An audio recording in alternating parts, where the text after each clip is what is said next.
entonces rápidamente. Bueno, por acá, este capítulo empieza con el viaje de Miss Miller, ¿no? A Europa, ¿no? Ella comienza hablando por ahí de que hace el viaje, ¿no? De que el mar la soledad del mar, le llegaban historias, mitos, ¿no? El proceso del silencio, obviamente, el proceso de silencio y todo esto generaba una introspección ahí que le evocaba una introversión que le provocaba ahí la emergencia de imágenes mitológicas, de sueños, ¿no? Iban emergiendo ahí distintos contenidos. Y bueno, aquí hablaban de que ella empezaba, dice Jung, que ella tenía estos procesos disociativos, ¿no? Donde se aislaba, sumida en ensoñaciones, tenía muchos recuerdos muy bellos de su vida, dice, ¿no? También escribió pequeños versos. Y bueno, por acá algo que me llama la atención que dice es que cuando se permite que el inconsciente tome la palabra, comienzan a manifestarse las cosas íntimas, ¿no? Y bueno, eso lo hemos visto tanto en los procesos de terapia como en los procesos de meditación o cuando tenemos contemplación en la naturaleza, bueno, empiezan a emerger imágenes e incluso se silencia el diálogo interno, ¿no? Bueno, por acá, si ustedes ven por aquí un numerito, se refiere a los párrafos del texto, ¿no? Se refiere al número de párrafo en el texto y fui tratando de sintetizarlo. Bueno, Miss Miller describe por ahí un estado de introversión, sumergida en su mundo interior y desligándose, ¿no? Aquí habla Jung ya de que ella llegó a deteriorar su sentido de realidad por un influjo subjetivo de sus sueños. Y bueno, dándole un poco de seguimiento a lo que nos ha comentado el doctor Galán, pues a mí me parece tratar de leerlo con otros ojos, ¿no? Un poco el acuerdo que tuvimos es no salirnos del texto, entonces voy a irme adhiriendo y voy a ir comentando ahí algunas cuestiones, aunque yo pienso que cualquiera que nos subamos 4 semanas a un barco en el mar, pues también nos aislaremos de nuestra realidad, ¿no?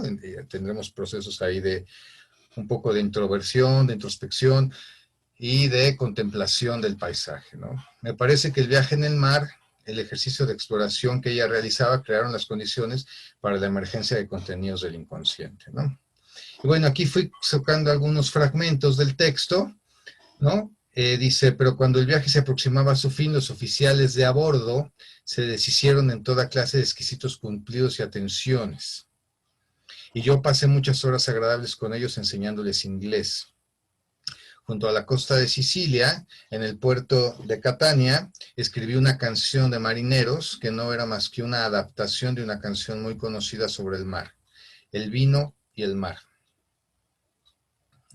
Los italianos en general cantan todos ellos bien, y uno de los oficiales, al cantar de noche mientras estaba de guardia en el puente, me había causado una gran impresión, inspirándome la idea de escribir algunas palabras que pudieran adaptarse a su melodía.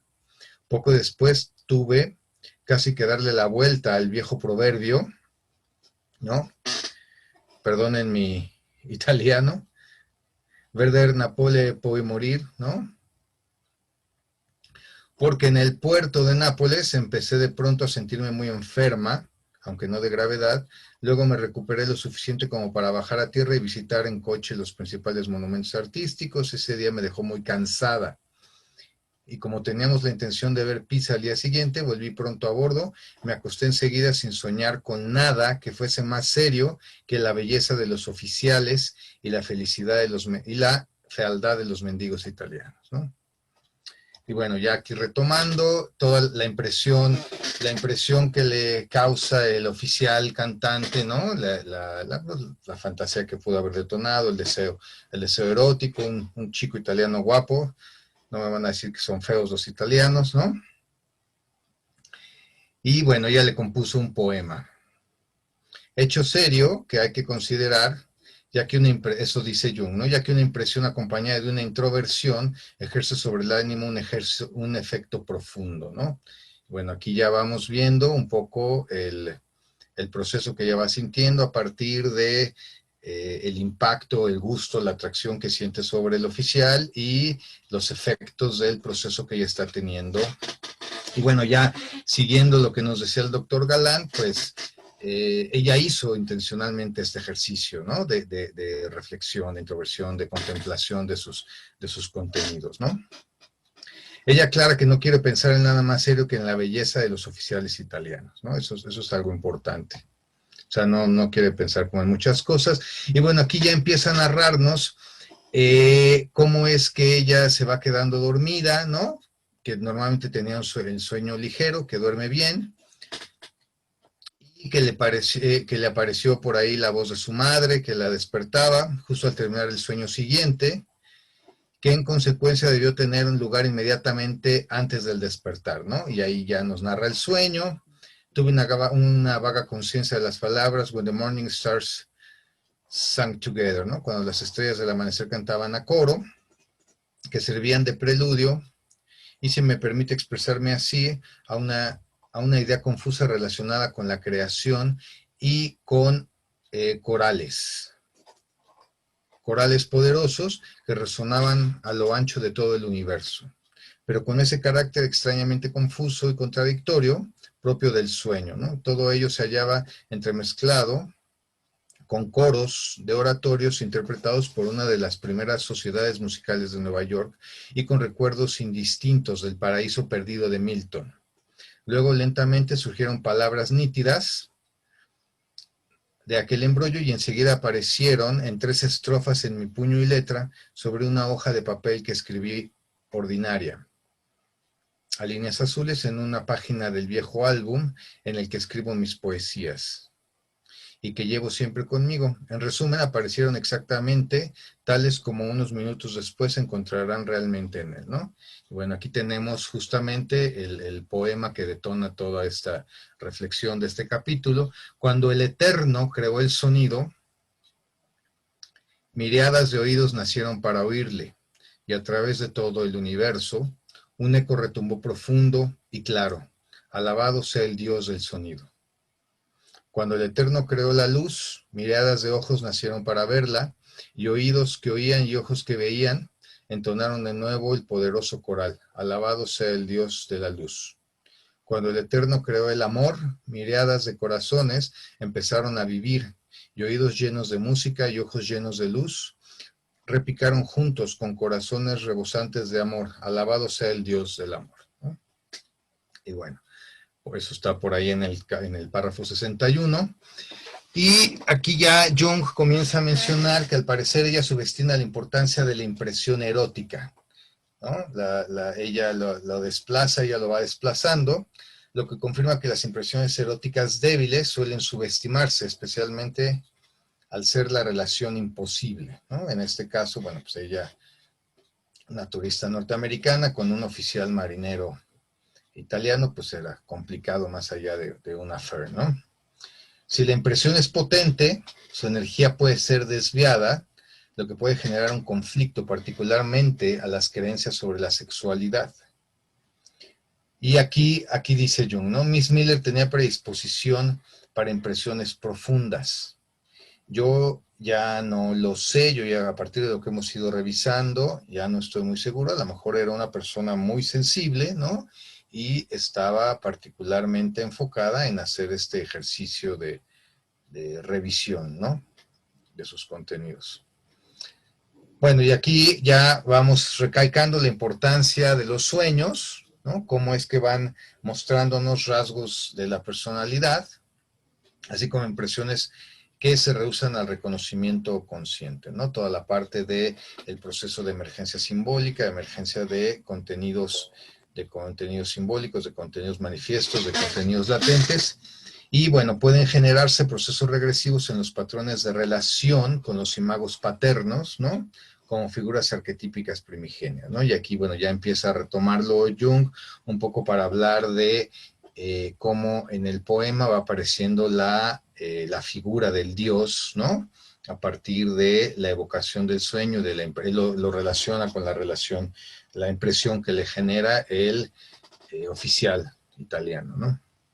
Es proclive a presentar una idea de la divinidad paterna con el sentido de reemplazar la relación infantil, lo que permite el ensanchamiento del círculo familiar al de la sociedad, ¿no? Obviamente empezamos ahí, cuando se va rompiendo la envoltura psíquica, como lo dirían Lapierre o Couturier, ¿no? Se va rompiendo la envoltura psíquica, vamos abriéndonos hacia la socialización y bueno, se va amplificando el círculo social y se van ampliando las relaciones, ¿no? Y bueno, por acá ya nos dice Jung, el poema muestra el moldeamiento de contenidos religiosos a partir de una introversión regresiva del imago paterno, ¿no? Cómo es que el oficial italiano evoca, ¿no?, esta sensación a partir de la impresión que genera, a partir de la libido que moviliza, ¿no? Y ella va desplazando posiblemente, dice Jung más adelante, ¿no? Bueno, pues el deseo hacia la imago paterna y lo desplaza hacia la figura divina. La impresión ha sido percibida de forma diferente ya que era un oficial que cantaba. Este oficial descubrió para ella un nuevo mundo de creación, la potencia creativa y el verbo creador, ¿no? Y aquí esto es muy interesante porque, bueno, finalmente es una mujer de 25 años que viaja al otro lado del mar, ¿no? No me parece que pudiera ser susceptible a una impresión tan fuerte como un primer flechazo, ¿no? Miss Miller se esfuerza por explicarse la creación del inconsciente realizando asociaciones. Habla sobre el paraíso perdido y el comienzo del mundo, sobre la primavera y la desobediencia del hombre, ¿no? Y bueno, aquí ya empieza un poco el proceso de amplificación que hace Jung. El poema se relaciona con el pecado original y cómo análogamente Job lo perdió todo. A propuesta de Satanás, los hombres perdieron el paraíso por la tentación de la serpiente. Y bueno, aquí dice Jung que ella muestra un estado afectivo de pérdida relacionado con una tentación.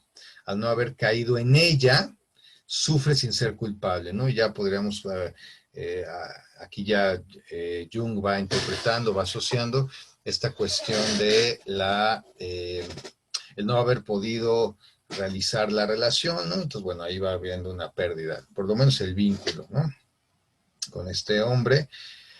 Job sufre doblemente por la pérdida de la felicidad y por la falta de comprensión. El dolor del incomprendido recuerda a Cyrano de Bergerac, ¿no?, que sufre una pérdida doble por un amor desesperanzado, ¿no?, que son asociaciones que va haciendo Miss Miller a lo largo del texto. Y aquí ya retomando un fragmento que cita Jung, dice, retomando a Job, Dios me entrega a injustos, me arroja en manos de malvados. Vivía yo tranquilo y me zarandeó, me agarró por la nuca y me despedazó, en su blanco me convirtió. Me cercaron sus arqueros, traspasó mis entrañas sin piedad, derramando por tierra mi hiel. Rasgó mi cuerpo, brecha tras brecha, lanzándose cual guerrero contra mí, ¿no? Y aquí, bueno, ya va hablando un poquito más de las asociaciones y del dolor que genera el impacto de las pruebas de Job, ¿no? Y cómo lo asocia con la situación de Miss Miller.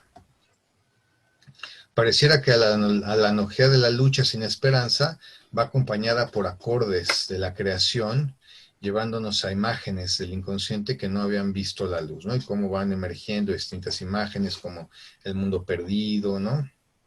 Estas cuestiones. Este combate se refiere a la lucha entre la afirmación y la negación, ¿no?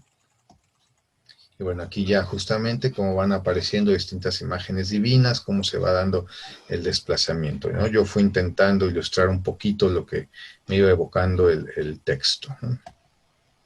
Algo en el alma de Miss Miller se ha identificado con las imágenes de Cyrano y de Job.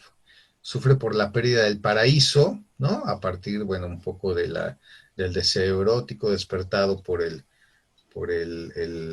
oficial, y plantea una creación, una fecundación por el soplo divino, ¿no? Y aquí ya empieza a ver justamente toda esta evocación simbólica a partir de el movimiento de la libido, ¿no?, que evoca esta cuestión. Aquello podría querer significar, entre los 9 y los 16 años, acudía todos los domingos a una iglesia, estas ya son asociaciones de Miss Miller, una iglesia presbiteriana, cuyo pastor era un hombre muy culto. En uno de los primeros recuerdos que guardo de él, vuelvo a verme, siendo todavía una niña muy pequeña, sentada en nuestro gran banco de iglesia y esforzándome por permanecer despierta, absolutamente incapaz de comprender qué significaba todo eso que nos decía sobre el caos, el cosmos y el don del amor, ¿no? El don del amor. Bueno, y aquí ya justamente empiezan a ver cómo asociaciones relacionadas con el despertar de la pubertad, ¿no? De los primeros deseos eróticos, los primeros pensamientos creativos y cómo va, aquí lo interesante es cómo va vinculando el proceso de la creatividad con el movimiento de la libido y de la energía, ¿no? Y la emergencia de los distintos símbolos. Las asociaciones indican dos líneas de pensamiento creador y su relación con el don del amor, ¿no? Los pensamientos de quienes despiertan de la infancia suelen alejarse de lo que expresan, pueden tener contenidos arcaicos y míticos, ¿no? Y aquí ya a partir del movimiento libidinal, a partir de cómo van emergiendo las distintas figuras, ¿no? Pueden ir emergiendo distintas figuras míticas, arquetípicas. Lo colectivo condensa lo que históricamente constituye el promedio y lo habitual, dice. Ella se preguntaba sobre cómo llegar a ser creadora, ¿no? Y se respondió, en principio, que por el Hijo, ¿no? Por el don del amor, y después sobre cómo se llega al Hijo. Y aquí las asociaciones se ligan con el Padre, lo que roza con el tabú y lo prohibido, ¿no? Se desvía el amor del Hijo hacia el Padre y hacia otras figuras paternas y de autoridad. Pueden desplazarse hacia la divinidad. Aquí la mitología proporciona un consuelo, ¿no? Finalmente también esto va permitiendo canalizar el impulso, ¿no? Va pudiendo canalizar la libido y lo que va emergiendo, ¿no? Y van emergiendo estas figuras y se puede ir dando trámite a los impulsos, ¿no? ¿Acaso no penetró el aliento sagrado en el seno de la Virgen? ¿No? ¿Por qué hasta hoy conservamos la imagen de la Madre Inmaculada? ¿No? Sin duda, directamente representa el potencial de todos para llegar a la creación. Pater Mater, por medio de la idea que engendra de manera espontánea su objeto.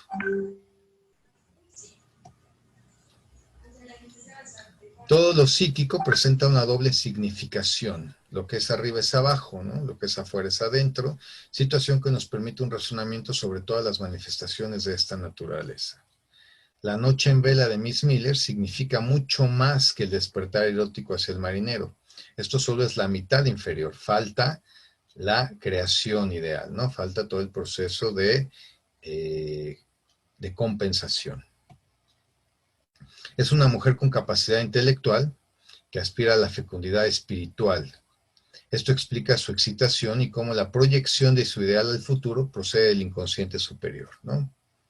Y bueno, ahí fui buscando algunas referencias, las fui más o menos citando. Más allá de la conciencia, una potencia prospectiva, se va el pensamiento a una meta vital, ¿no? Miss Miller asoció de esta forma: el sueño me parece proceder de una mezcla de mi espíritu del paraíso perdido, de Job, y de la creación con nociones del pensamiento que engendra espontáneamente su objeto, el don del amor, el caos, el cosmos, ¿no? Cómo es que va generando distintas figuras, ¿no? Que movilizan y que, bueno, finalmente lo concreta en el poema dedicado justamente al creador, ¿no? Como en un caleidoscopio se observa cambio y movimiento entre la filosofía, la estética, la religión, ¿no? Las distintas asociaciones que se van provocando, las distintas imágenes que le evoca el sueño, que le evoca la impresión, el cansancio también del viaje, que relaja la defensa también, ¿no? Que permite la emergencia de las figuras. Bajo el excitante influjo del viaje de los países vistos al vuelo, unido al gran silencio y al indecible hechizo del mar, ¿no? Solo eso y nada más, ¿no? Con la última frase presenta Miss Miller, eleva una negociación.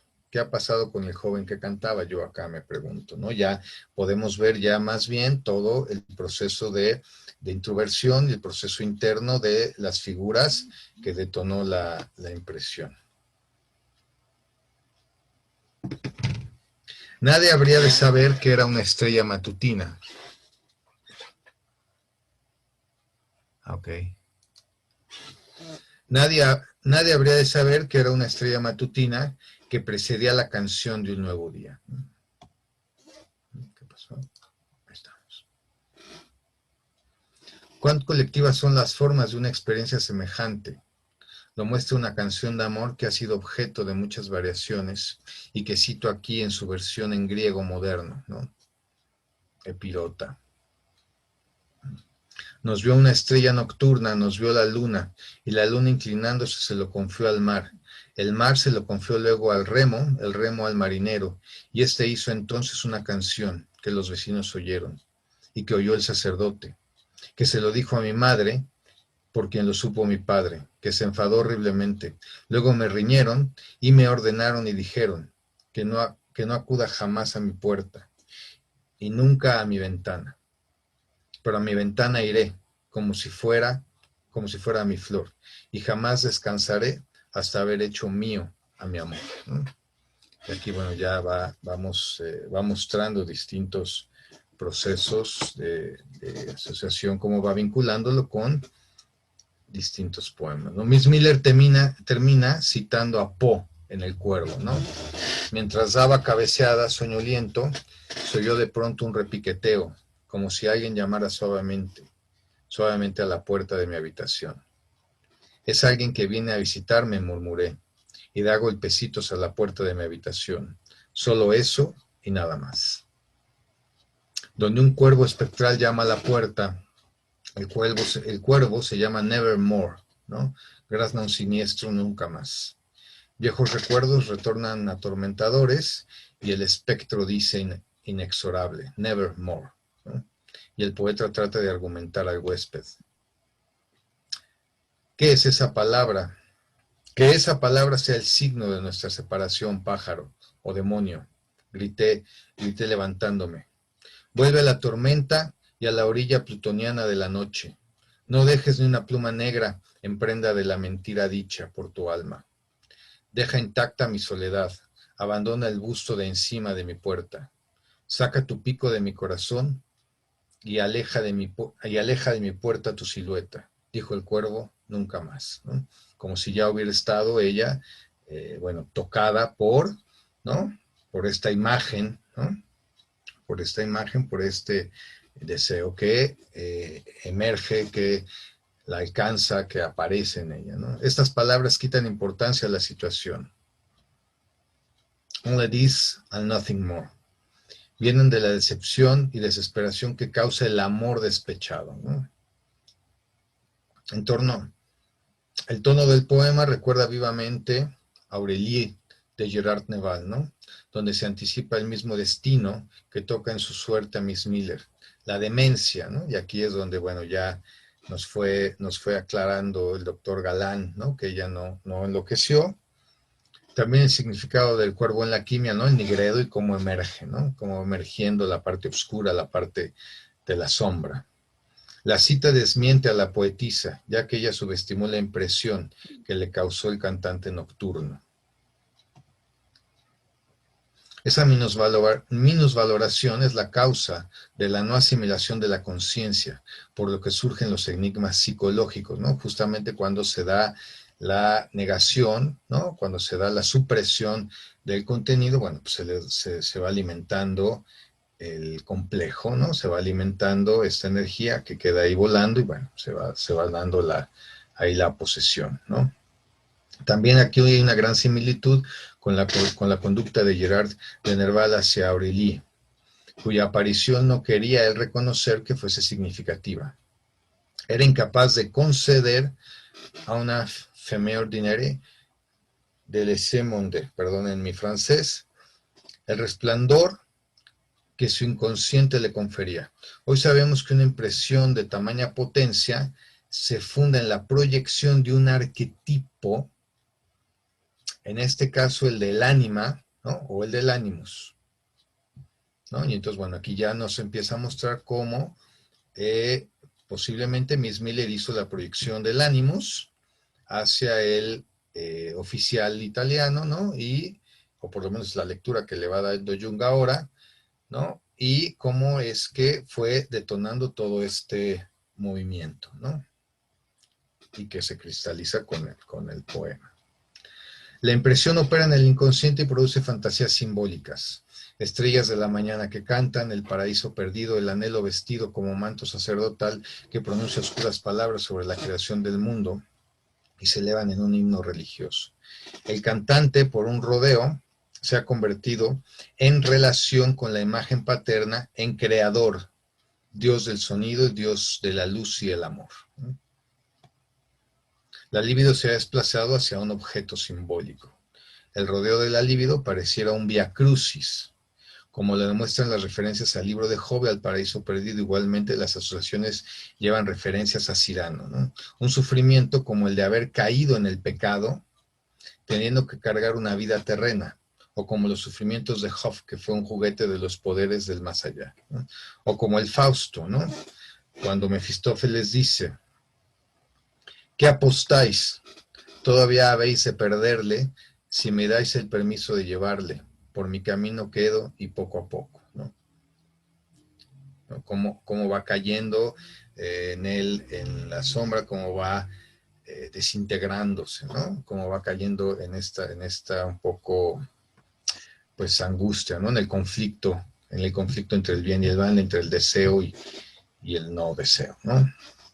Mientras que en Fausto es heroico, donde el diablo es tentador, ¿no? La tentación y la tentación que pudo haber sido negada. Job no era consciente del conflicto y refutaba a sus amigos. Fausto tenía mayor claridad sobre su deseo.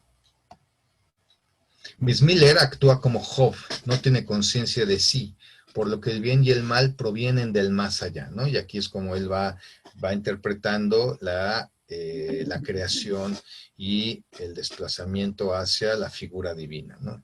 Requiere evocar al Dios creador y permanece junto a lo demoníaco derivado de la impresión erótica. Por eso, perdón, ahí hay un dedazo, por eso le daba a Dios en el himno del creador, ¿no? Satanás es el destructor de la fecundidad, y mientras que Dios es la fecundidad en sí. Al final de Job, Dios canta su propio himno creador cargado de inmejorables belleza poética y de la violencia natural, donde aparecen Behemoth y Leviatán, ¿no? Y aquí esto es muy importante porque ya podemos ir viendo justamente esta vinculación de la libido con la fuerza natural, ¿no? Y la misma ambivalencia de la fuerza natural, que puede ser sublime, ¿no? Sublime, y también es implacable y puede ser devastadora, ¿no?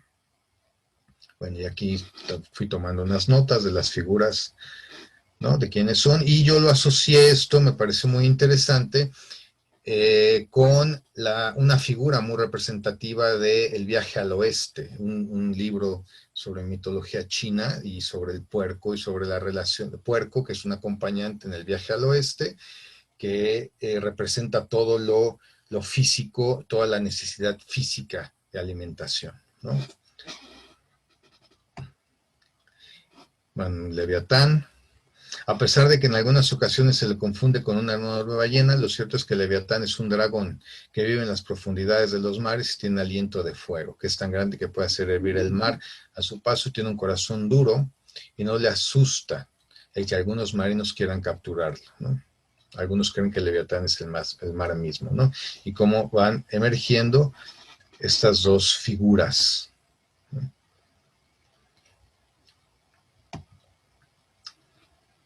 Dice aquí Job 40, 15, 19, ¿no? Mira ahora Behemoth, al que hice junto a ti. De hierba se alimenta como un buey. Helo aquí, su fuerza está en su lomo y su vigor. En el ombligo de su vientre mueve su cola como un cerdo. Los nervios de sus genitales están entretejidos. Sus huesos son como fuertes piezas de bronce. No, aquí salió bueno, se me borró. Son como barras de hierro. Es el jefe de los caminos de Dios. Sacarás a Leviatán con un anzuelo o su lengua con la cuerda que le eches. Meterás un anzuelo en su hocico y rodarás su mandíbula con un espino. Serán muchas sus súplicas para contigo y te hablará con blandas palabras. Hará contigo un pacto para que lo tomes por siervo para siempre. Y bueno, finalmente aquí hay una asociación hacia el proceso y la emergencia y la reconciliación con las fuerzas primigenias profundas naturales, ¿no? Que es donde va Jung a partir de este texto, de todo el símbolos de transformaciones y símbolos y luego símbolos de transformación, bueno, va asociando y va cambiando la concepción de la libido hacia un aspecto más natural, más profundo, una fuerza vital, no solamente vinculada con el proceso sexual, como lo decía Freud, ¿no? Las palabras de Dios ante Job, donde manifiesta su poder y su violencia primigenia, ¿no? Dios es como Behemoth y Leviatán, la naturaleza salvaje, pródiga de bendiciones e indomable, ¿no? Simultáneamente. ¿Qué arruinó el paraíso de Job? La violencia natural desencadenada, donde la divinidad muestra su cara salvaje. Este Dios dual, ¿no? La dualidad llamada diablo, que desató las calamidades naturales, ¿no? Que estaba finalmente sentado junto a Dios, ¿no? Y ahí todavía en esta etapa, en el libro de Job, bueno, estaba junta la dualidad y las dos figuras, ¿no? La luz, la luminosidad y la oscuridad. Este Dios dual mora en el corazón humano, en el inconsciente. Ahí reside el miedo a lo siniestro y la fuerza para soportarlo. El yo es como una pelota que rebota en defensa entre la conciencia y el inconsciente. El libro de Job muestra la dualidad creadora y destructora de Dios. Dios es una pregunta global e histórica de la humanidad. Se actualiza con imágenes de sublime creación y violencia ultraterrena y destructora. Dios es la figura de un complejo, un arquetipo. Hay que considerarla como la suma de un cúmulo de energía libidinal que aparece proyectada. En las distintas religiones se manifiesta en relación con el imago dominante, lo materno o lo paterno, dependiendo cómo se vaya encarnando. Hay religiones que lo relacionan con una figura femenina, ¿no? Y hay religiones masculinas. Hay representaciones arcaicas paganas que destacan la divinidad femenina incluso con rasgos stereomórficos, ¿no? La idea de Dios es una imagen, una fuerza por la que la violencia primigenia reivindica el himno al Creador como una fuerza natural del instinto y del destino que introduce la vida. La energía libidinal no solo consiste en dejarse arrastrar, ya que las energías psíquicas no siguen una dirección, sino que pueden llegar a enfrentarse en algún momento, ¿no? El proceso del inconsciente y la conciencia pueden llegar a estar también en conflicto, ¿no? El himno religioso de Miss Miller representa un problema erótico y actualiza el impulso libidinal introvertido. Ella logró protegerse de la impresión erótica y sublimarla hacia la creación poética. ¿Cuál es el sentido? Aquí me pregunto, ¿no? ¿Cuál es el sentido del rodeo de la libido? Ya que todo proceso psíquico lo posee. Más allá del fugaz enamoramiento, ¿cuál es la meta de la manifestación libidinal del inconsciente, ¿no? Las transformaciones de la libido se mueven en la misma dirección que las manifestaciones culturales de las fuerzas naturales del instinto, ¿no? Y entonces irá tomando formas también de acuerdo al espíritu de la época. La figura del cantante ha sido reprimida, lo que como síntoma puede ser inconsciente o negado. El contexto del poema permite suponer que ella vislumbra la represión con claridad, por lo que la represión tuvo que tener cierto grado de conciencia. Reprimir no es resolver, implica un autoengaño que necesariamente genera un conflicto. El conflicto permanece en el inconsciente, obviamente, ¿no? Y ahí se queda actuando. La represión conduce a actuaciones proyectivas donde se manifiesta el imago paterno y otros complejos que provienen del contenido activado. La proyección se descubre en objetos externos con representaciones psíquicas. Un conflicto reprimido, dice Jung, y su acento afectivo tienen que reaparecer en alguna parte. La proyección originada en la represión nunca se lleva a cabo conscientemente, sino que es automática y no es reconocida como tal, a menos que se den condiciones particulares que fuercen el levantamiento de la proyección.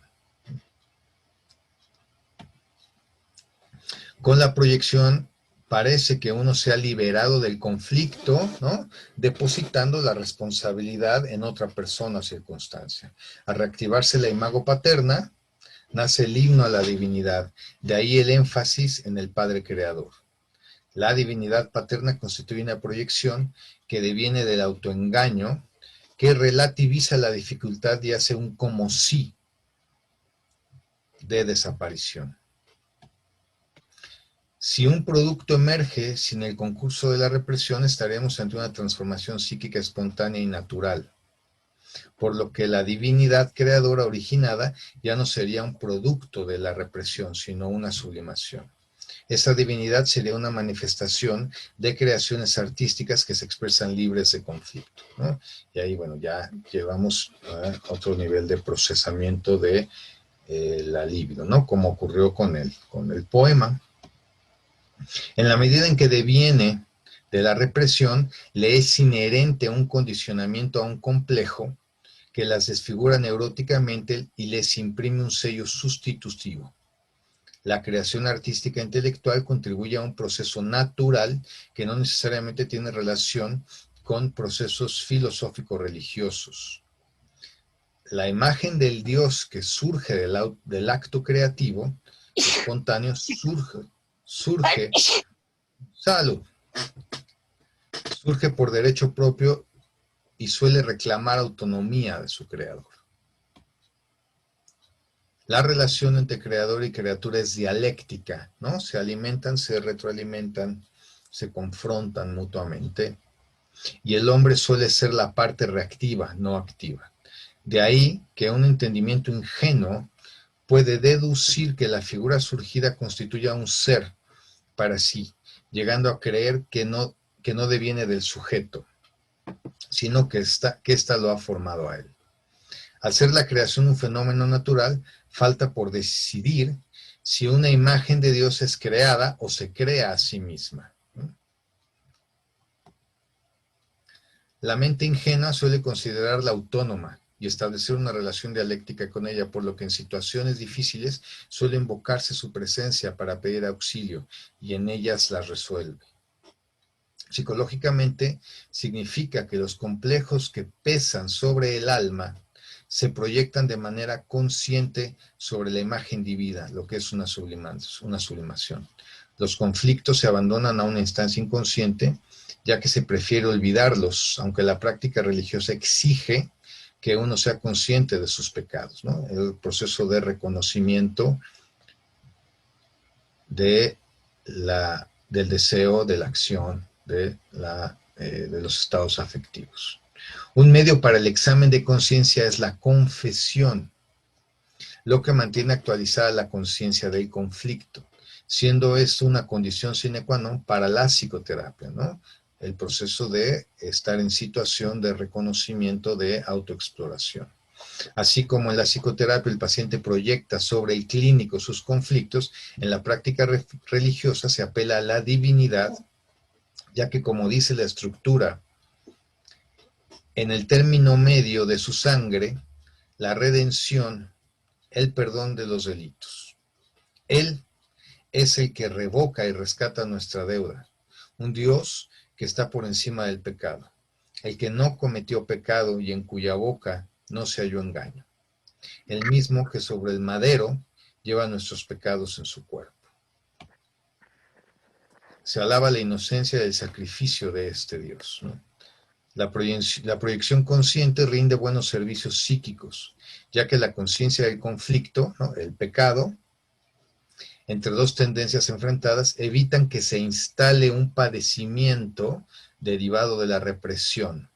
Se alivien las cargas pasándolas al Dios homini.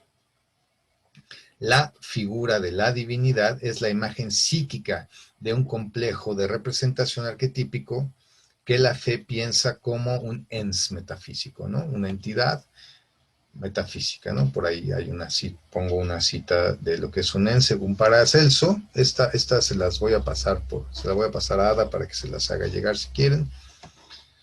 Y bueno, ¿no? Ahí hay distintas ya figuras. No es objeto de la ciencia valorar esa identificación, sino tratar de explicarla, trascendiendo la sensación de realidad con que aparecen los complejos de representación.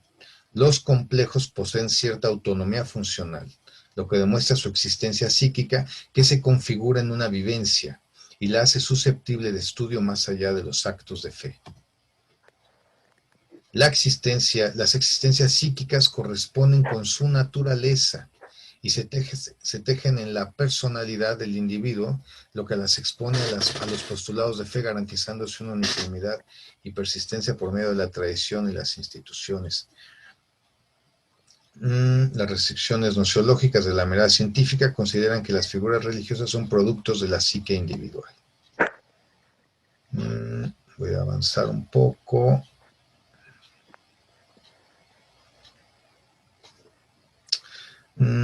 Ok, lo inconsciente es natural y esto es muy importante. No engaña, solo los hombres se engañan a sí mismos. La comunidad cristiana parece una solución para el aislamiento y la absorción, ¿no? Aquí el proceso de vinculación con otro, el sentido de comunidad y de representaciones colectivas. Ahí ya empieza ya a asociar Jung sobre la importancia de la colectividad para la tramitación de los procesos psíquicos inconscientes y los símbolos que tiene la misma iglesia, ¿no?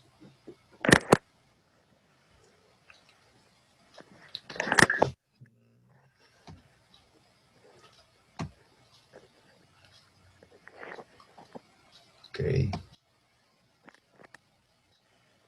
¿Cómo liberar a la psicología de la relación entre el hombre y Dios, ¿no? El amor es la fuerza, y aquí ya empieza a trabajar sobre la cuestión del amor, es la fuerza suprema del destino, ya sea que se vista de pecado o de divinidad. Es el amor, es el motor más poderoso de la humanidad, ¿no? Y aquí ya empezamos a ver justamente la dualidad y las dos caras de la potencia de la libido, en este caso vinculadas al poema y al don del amor, ¿no? Cuando se vincula uno con lo divino, suele asociarse con Dios, aunque no se crea en el segundo. Lo psíquicamente poderoso ha venido allanando a la divinidad, y al hacerlo se ha contrapuesto lo divino con lo humano. El amor posee naturalezas tanto mundanas como divinas, en tanto se apodera del hombre un demonio o se es víctima de éste. La libido como fuerza natural, ¿no? Aquí ya empieza a hablar, a transformar el concepto de libido. La libido como fuerza natural, aspiración, sentido, ¿no? Deseo de posesión, está hasta cierto punto a disposición del yo, aunque también posee comportamientos autónomos, pudiendo darse el caso de que lo domine, como para precipitarlo a una crisis que lo quiebre o lo fortalezca, ¿no? Y ahí justamente cuando se va dando el conflicto, cuando nos confrontamos con la emergencia de los contenidos del inconsciente, si no podemos generar el proceso de integración, ¿no? De asimilación, entonces viene el proceso de ruptura y el conflicto. La relación de la conciencia con el inconsciente suele ser compensatoria y ajustada a unilateralidades, ya que es imposible ligar la inteligencia a la actividad del inconsciente, ¿no? Son dos lógicas y aquí ya tiene sentido los dos tipos de pensamiento, ¿no? El pensamiento dirigido y el pensamiento fantástico, y cómo tienen lógicas distintas. De ahí que se contempla la imagen de Dios como un ser personal. La destinación espiritual le fue impuesta al hombre desde lo inconsciente. De esta experiencia se dedujo la idea de una figura divina como un espíritu. Esto es una experiencia originaria humana. no invenciones filosóficas o religiosas, ya que otra definición de Dios es espíritu, ¿no? Y cómo es que los mismos elementos que fueron emergiendo del inconsciente y la misma proyección de los primitivos en el mundo, los mismos intentos de explicación. En otro texto dice Jung que la magia es la ciencia de la selva, ¿no? La proyección hacia el mundo y los intentos de explicación de lo que estaba más allá, bueno, pues fue generando la producción de figuras divinas, ¿no? La imagen de dioses, ¿no? Neumática de dioses, ahí hay un error, permitió la estilización del concepto de logos, lo que confirió al amor su procedencia divina en una abstracción de amor cristiano, ¿no? Definiéndose como el estudio de seres espirituales y fenómenos, especialmente las interacciones entre los humanos y los dioses, ¿no? Y la relación con los divinos.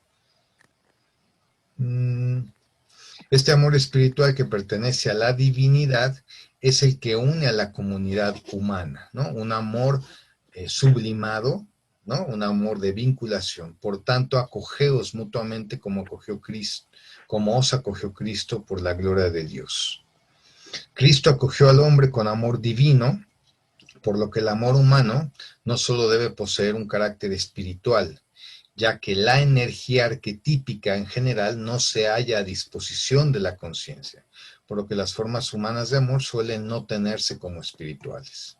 La energía arquetípica suele comunicarse con el hombre cuando éste es influido por un arrebato autónomo de los complejos inconscientes.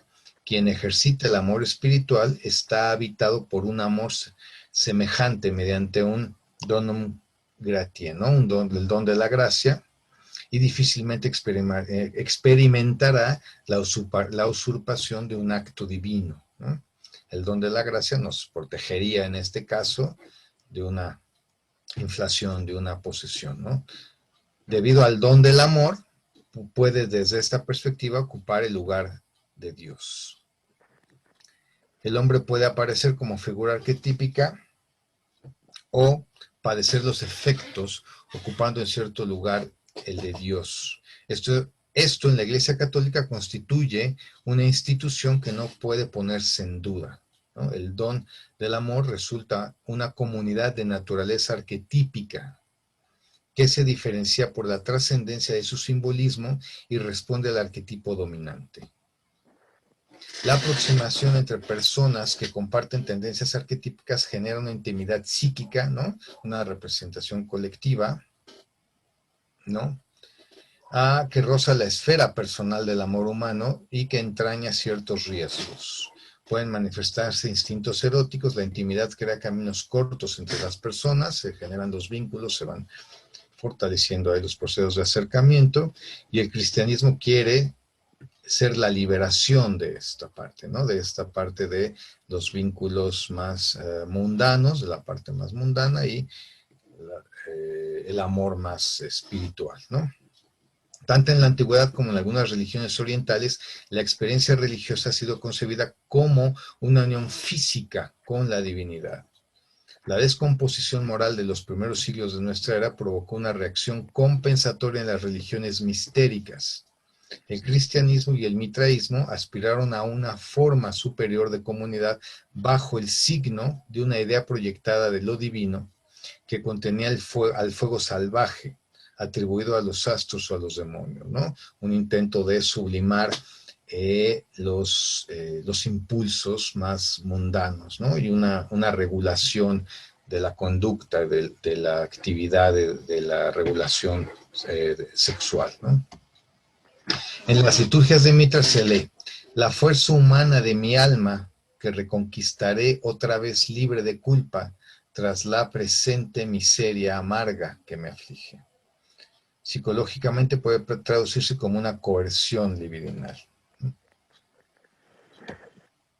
Aquí ya una imagen de Sueño de una noche de verano. Civilizar al hombre costó grandes sacrificios, como la creación del ideal estoico, ¿no? Y bueno, aquí ya yo tengo una hipótesis de duda, ¿no? Sobre la civilización. Los hombres antiguos tenían la madurez para identificarse con una idea y fundar una sociedad llamándose hermanos. Fue una necesidad de la masa que vegetaba espiritualmente en la oscuridad, ya que a la humanidad no le iba bien en el estado de desenfreno, ¿no? Entre los grupos familiares hay varios textos ahí. Hay un texto importante sobre el origen de la familia, la propiedad privada y el Estado, y hay unos textos por ahí de Bachofen donde habla sobre la evolución de los grupos familiares y cómo se fue construyendo, ¿no? La familia, la pequeña familia nuclear y la evolución de los distintos grupos. El significado de estos cultos es claro. Ambos pretendían domesticar los impulsos animales a partir de una moral ascética. Los fieles de Mitra eran unos afectos que luchaban contra el mal de su interior, ¿no? Por eso el toro y el sacrificio del toro. Podremos comprenderlos si contemplamos lo que hoy sucede con la humanidad. Hoy la humanidad está formada por neuróticos y ya no sentimos la necesidad de formar parte de una comunidad, ya que no comprendemos su sentido e ignoramos sus cualidades protectoras. Se ha pensado que la religiosidad es una manifestación neurótica.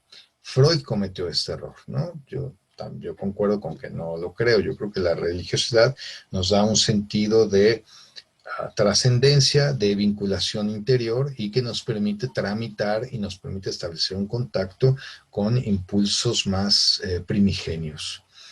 Hemos sido presos de la ilusión civilizatoria, este es un comentario personal, pensándonos demasiado buenos y espirituales, que pecamos en exceso de vanidad y lujuria.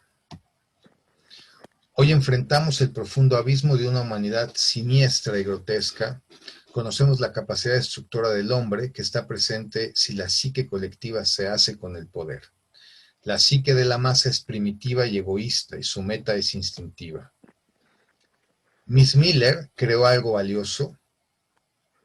El cristianismo se estableció en condiciones de barbarie y promiscuidad como una compensación.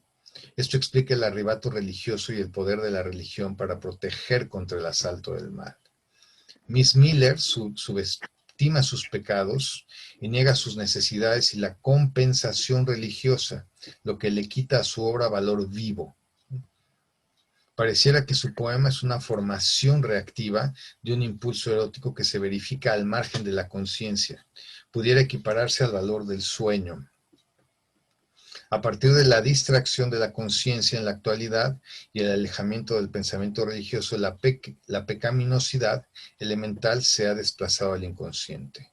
Hoy no se cree ni en la religión ni en el pecado.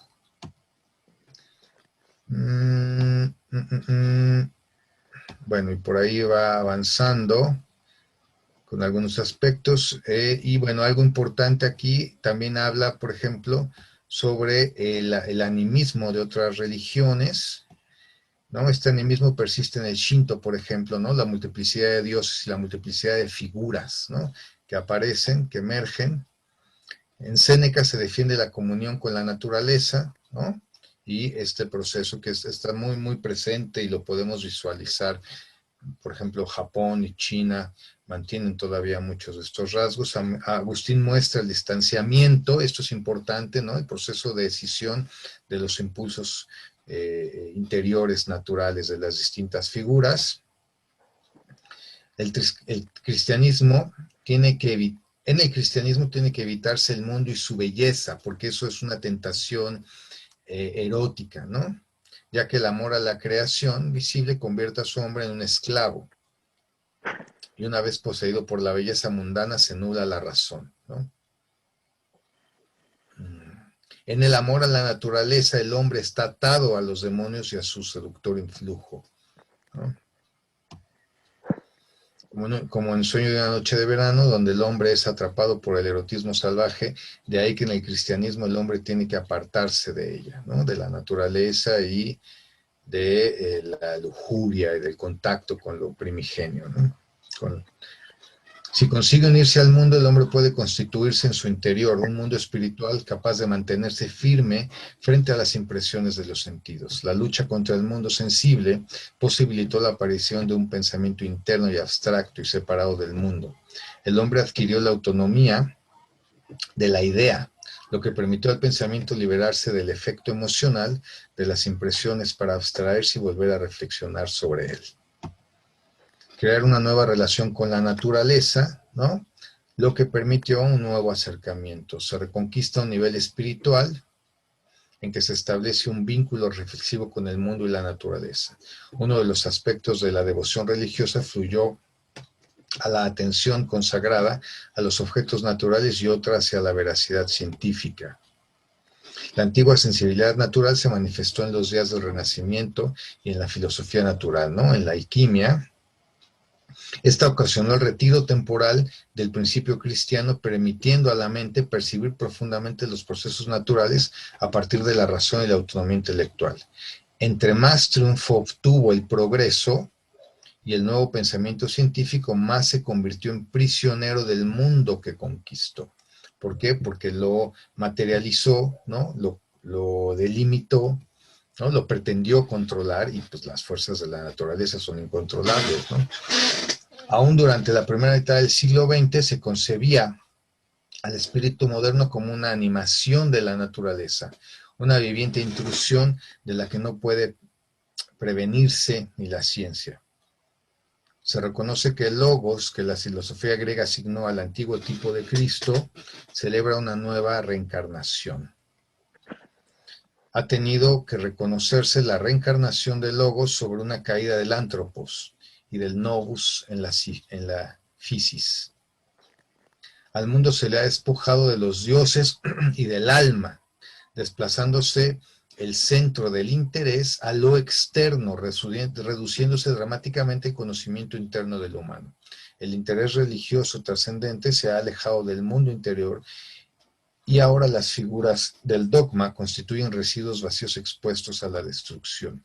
La psicología debe reivindicar el derecho a la existencia del alma, que puede ser estudiada y ser fuente real de conocimiento. El alma que posee una dinámica interna que no depende del mundo exterior y trasciende los designios del yo. Hoy el mito religioso parece una colección de cuentos fantásticos y de superhéroes, ¿no? Se piensa que el racionalismo es ilustrado y se descalifican las tendencias religiosas, afirmando la inexistencia del dogma, afirmando que el yo simplemente no existe. De ahí que para la ilustrada estupidez no hay ninguna realidad psíquica inconsciente. El símbolo no es una alegoría o un signo, es la imagen de un contenido trascendente para la conciencia. Es necesario verificar que los contenidos del inconsciente pueden ser pecados, agentes de pecado, con lo que es posible y necesario enfrentarse. Ante esto hay que aproximarse al significado del dogma, lo que formula y su sentido. Y bueno, ya para terminar, Séneca dijo: perseverar en caminar hacia la sabiduría no es necesario elevar las manos al cielo. Dios está cerca contigo, dentro de ti, un espíritu sagrado que observa y conserva todo lo bueno y malo que hay en nosotros. Mora en nuestro interior, como lo tratemos nos tratará. No hay hombre bueno sin Dios, ¿no? Y aquí termino. Y perdón por la velocidad, pero bueno, traté de sintetizar lo más que pude, pero es un capítulo súper complejo, ¿no? No sé si quieran comentar algo. Roberto, arráncate, Ada, los demás compañeros. Perdónenme si los dormí con todo mi cuento. No, un punteo súper exhaustivo. A mí me parece que sirve como para también ir destacando cuáles son focos de lectura posibles por ahí. No sé, José, si vos querés, por ahí no sé si tenés como unos minutitos más para decirnos qué crees que Sí. es lo realmente sustancial de este capítulo desde tu punto de vista, lo que realmente por ahí es un aporte interesante, porque bueno, es verdad, es un libro donde él muestra su desmesura en toda su dimensión, ¿no? Y está como bastante confuso, después vamos a hablar un poco de eso, ¿no? Sí, Pero bueno, ¿qué te parece a sí. vos como este himno al creador? ¿Qué es lo que deja, como cuál sería para vos la perla de este texto? Mira, lo que me parece súper valioso de este capítulo es la capacidad de, de asociación que hace a partir de los comentarios que hace Miss Miller, cómo él logra ir visualizando a partir de ir siguiendo el poema, ¿no? Y de cómo ir, cómo las distintas asociaciones que hace ella, las referencias que hace ella, cómo él puede ir desentrañando esta parte de el viaje interior que ella tiene, de cómo ella puede presentar un cierto nivel de conflicto, ¿no? A partir de la represión, a partir de, bueno, de mirar, mira, ya después de que lo que nos dijo el doctor Galán, ya la miras de otra forma, ¿no? Ya no la miras como una chava que vio que estaba en un ejercicio de introspección consciente, ¿no? Estaba con la intención de hacer esto ella, entonces está más atenta. Cuando iniciamos nuestro análisis y tu analista te dice, vas a empezar a soñar y duerme junto y pon en tu mesa de noche un cuaderno, pues ya estás en el tema, ¿no? Es lo mismo, pero a mí me parece muy interesante cómo él puede ir rastreando esta parte de los distintos movimientos psíquicos y cómo él puede jalar el hilo a partir de las asociaciones que ella hace, ¿no? O sea, es una mujer educada, es una mujer culta, es una mujer que logra mirar las evocaciones, por la impresión que le genera a este hombre guapo y cómo ella va haciendo asociaciones, cómo el contexto del viaje, hay algo muy importante, yo lo creo, ¿no? Una vez me lo dijo mi analista y yo lo creo, todo viaje exterior es un viaje interior, ¿no? O sea, inevitablemente te mueves en el mundo hacia un lugar, pero ese movimiento hacia afuera te lleva a un movimiento hacia adentro. Y entonces el mismo contexto del barco, el mismo contexto de la cultura, de estar en un lugar distinto, genera un rompimiento de tu cotidianidad que produce imágenes, ¿no? Produce imágenes, produce recuerdos, produce asociaciones, y ella, como estaba en la intención de documentarlas, pues está mucho más atenta a esta parte, ¿no?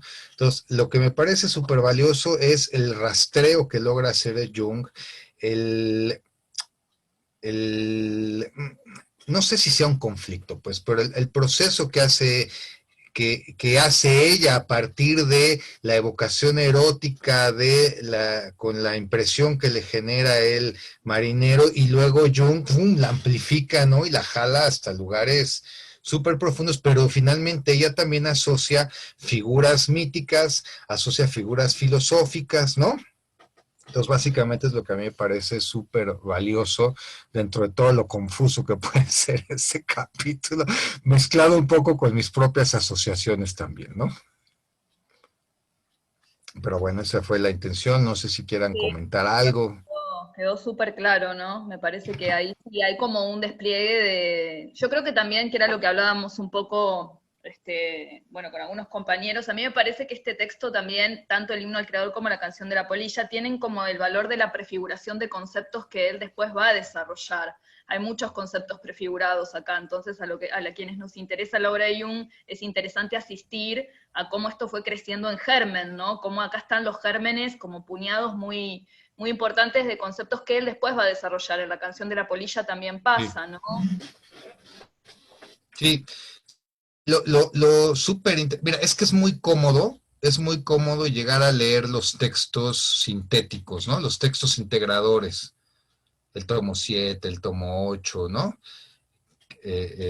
Las conferencias de Tavistock, es muy cómodo, pero poder vislumbrar y sumergirte en cómo fue evolucionando el pensamiento, bueno, pues es maravilloso, ¿no? O sea, es muy padre, pero sí implica un trabajo muy, pues muy duro, porque no es fácil, ¿no? No es fácil, pero sí amerita profundizar en él, porque es muy ilustrador y es muy divertido también, ¿no? O sea, de verdad es muy divertido leerlo, tiene cosas súper, súper ricas, ¿no? Y cuando empiezas a revisar las mismas referencias que él hace y las asociaciones y empiezas a seguirlo, tiene cosas muy, muy constructivas, muy ricas, ¿no?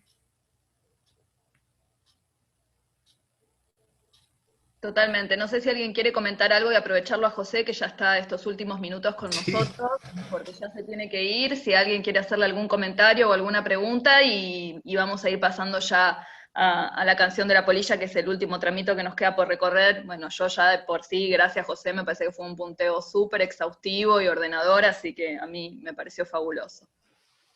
Gracias. Ah, qué bueno. Que yo tenía miedo porque, de verdad, por más que traté de ser sintético, dije, no, esto no lo voy a lograr. De todas maneras, yo fui hipersintética y también siento igual que hay un montón de cosas para trabajar, pero sí, destilar el texto es muy difícil porque él además se va realmente a lugares, como si ahí también fuese algo medio compensatorio, ¿no? Como en su necesidad de Sí, justificar su propio planteo, ¿no? sí, La sí, sí. exuberancia de amplificación es tremenda, ¿no? Y es que fíjate que algo súper interesante acá, es que sí es un intento de justificación porque está pegándole a la doctrina del padre, Exacto, ¿no? exacto. O sea, ¿qué, Necesita ¿cómo, mucha cita de cómo, autoridad, eso se ve, mucha cita de autoridad para poder sí, respaldarse, ¿no? Como si fuese la búsqueda de respaldo. necesito apelar a otra voz, ¿no? Necesito apelar a otra voz para poder decirle al padre Freud pues Estoy de que no estoy de acuerdo. acuerdo, ¿no? Que no estoy de acuerdo, ¿no? Entonces, a ver, pues peleate con San Agustín, ¿no? Peleate con Paracelso, peleate con Job, a mí qué me dices, ¿no?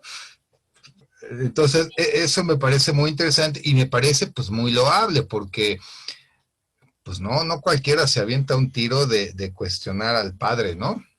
No, no, es un momento muy delicado además para él y quizás también es Mm, interesante tanto en este texto, en el himno al creador, como en la canción de la polilla, como él va rastreando los destinos que puede tener la libido, que no son necesariamente sexuales como la teoría de Freud, ¿no? Que tienen que ver con procesos que, bueno, que van por este otro tipo de simbología, ¿no? Entonces ahí es sí. interesante, pero como que él necesita todo el tiempo buscar mucha cita de autoridad y se va a lugares que son muy difíciles, ¿no? Y además, Sí. para mí en la canción de la policía está súper caótico, va como a lugares que no tienen nada que ver y va saltando de un lado a otro. Yo no sé quién lo editó a este hombre, pero el que lo editó mucho no lo ayudó a ordenarse, porque está muy Sí, sí, caótico sí, el sí. libro, sí, sí, sí.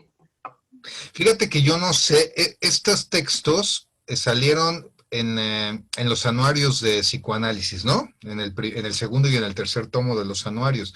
Entonces yo creo que no pasaron arbitraje. Como él era el editor de la revista, pues Yo dijo, creo pues ahí que van tampoco. y ya. Yo creo que tampoco, que él después cuando se va reimprimiendo le va haciendo como algunos ajustes, ¿no? Y va escribiendo, pero que en realidad si hubiese tenido, digamos, un proceso de editorial, las operaciones de escritura que él hace estarían como mucho más pulidas, porque realmente Sí, salta sí. sin solución de continuidad de un lugar al otro, sin, como que a mí me parece que ahí aparece mucho también su introversión, cómo pierde de vista el Ujú. objeto, cómo pierde de vista el lector también, ¿no? Es como si él no se Sí, figurara el estar hablándole a alguien, ¿no?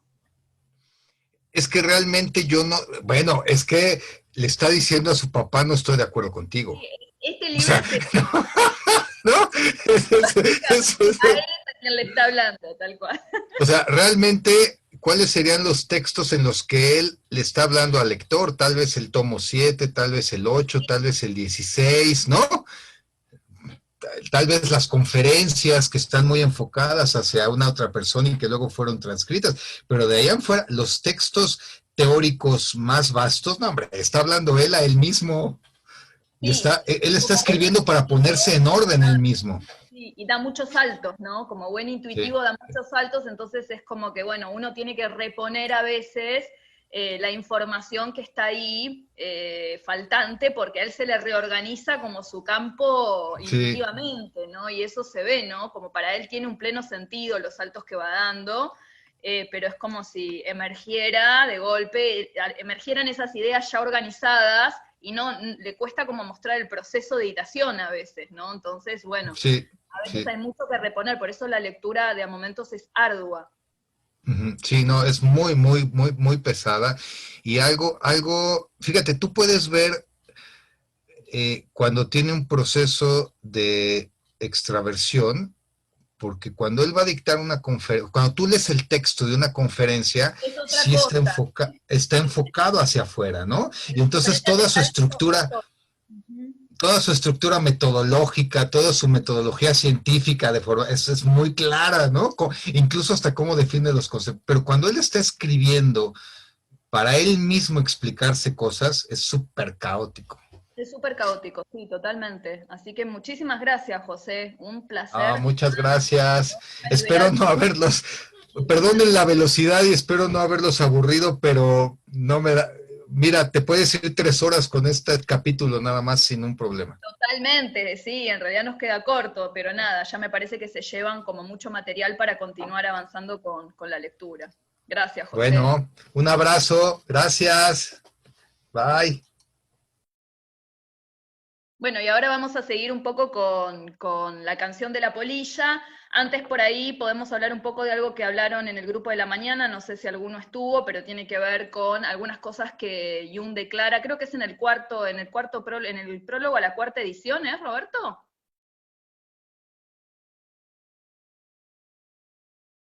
No se te escucha.